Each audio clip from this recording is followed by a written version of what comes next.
So, in the last several months,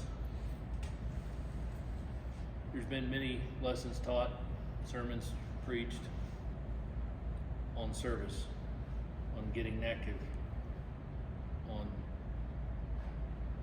doing Christian duty, and being active in the church, spreading the gospel. In following along with that theme, I recently come across a book that my wife found at Harding University. It's called Deacons Wake Up. It's by J.J. Turner. Phenomenal little book. And I particularly like this one because although it talks a lot about deacons and their duties, every single thing in here, if you take out the word deacon and replace it with sheep, member, Christian, it still applies. We're still supposed to be servants. That's what it all boils down to. We are servants. This book talks a lot about the example that Christ set for us, being a servant. In fact, a servant king. And if you think about those are quite the dichotomy. But that's what Christ was. He came to serve, to set an example, and yet he is our king. So I'm going to read a few portions of a chapter in here that I really, really like. It starts in chapter 4. It's called The Servant King. It says, Jesus broke the mold. The supper had been congenial, even though it contained two sad realities. The master's hour had come, and the devil had entered Judas's heart, urging him to betray Jesus. When the supper ended, an amazing thing happened. A turning point in history occurred. Let's read the familiar account again. It's in John 13, verses 3 through 5. It says, Jesus, knowing that the Father had given all things into his hands, and that he had come from God and was going to God, rose from supper and laid aside his garments, took a towel and girded himself. After that, he poured water into a basin and began to wash the disciples' feet and to wipe them with the towel with which he had girded. Again, that's in John 13, 3 through 5. So, think of the picture.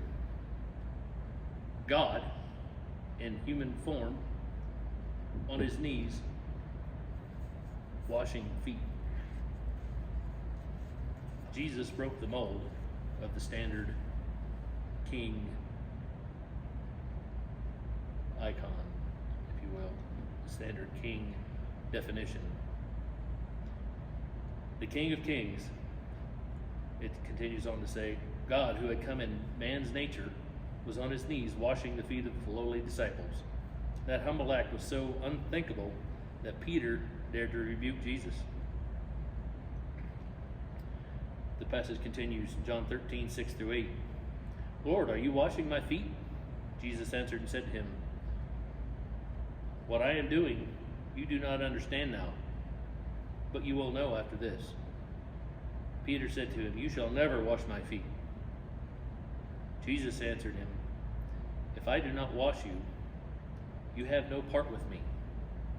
Again, that's John 13, verses 6 through 8. There's no doubt that Peter's intentions were noble, but he was way off target in his understanding of what Jesus was teaching. It was a message about true service, and who better to teach it than God in man's nature? Let's read the rest of the account. Continues in verse 13 through 17 of chapter 13 of John. You call me teacher and Lord, and you say, well, for so I am. If I then, your Lord and teacher, have washed your feet, you also ought to wash one another's feet. For I have given you an example, that you should do as I have done to you. Most assuredly I say to you, a servant is not greater than his master, nor is he who is sent greater than he who sent him. If you know these things, blessed are you if you do them. So no greater model of servanthood can be found than the one exemplified by Jesus. For 2,000 years, it's inspired, encouraged, and motivated people to be servants. Every Christian should apply to his life and ministry the lessons gained from the example of Jesus washing feet.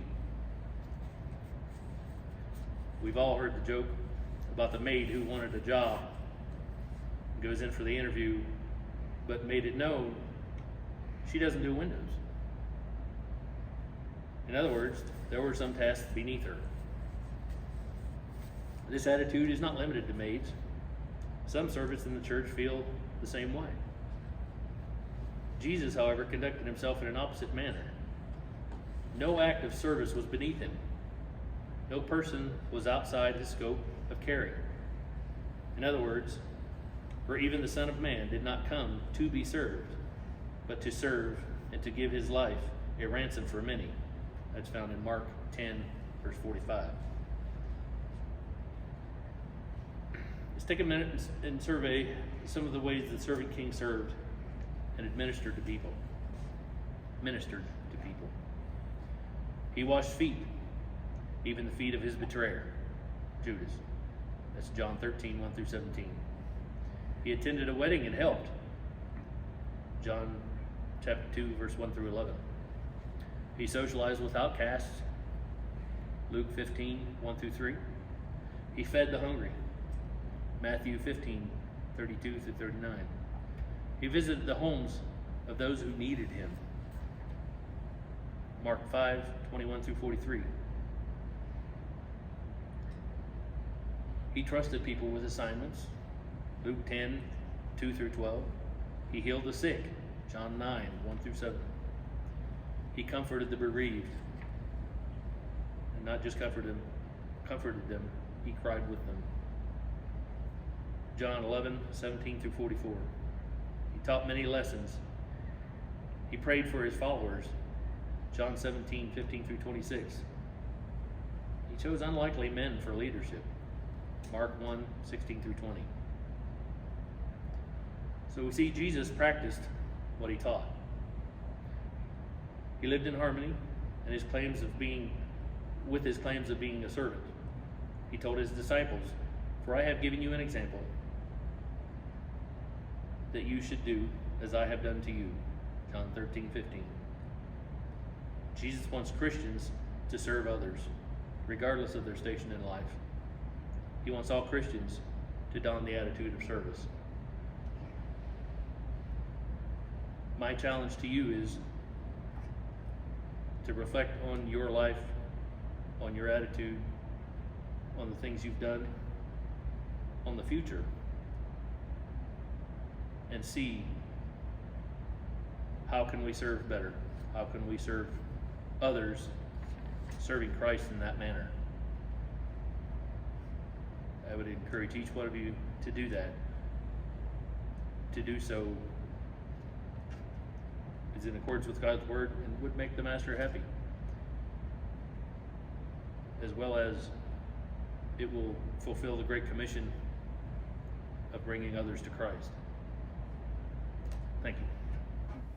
If you would like more information, or if you'd like to participate in our Bible studies and worship services, we would love to have you come join us at the Northeast Church of Christ in Albuquerque, New Mexico.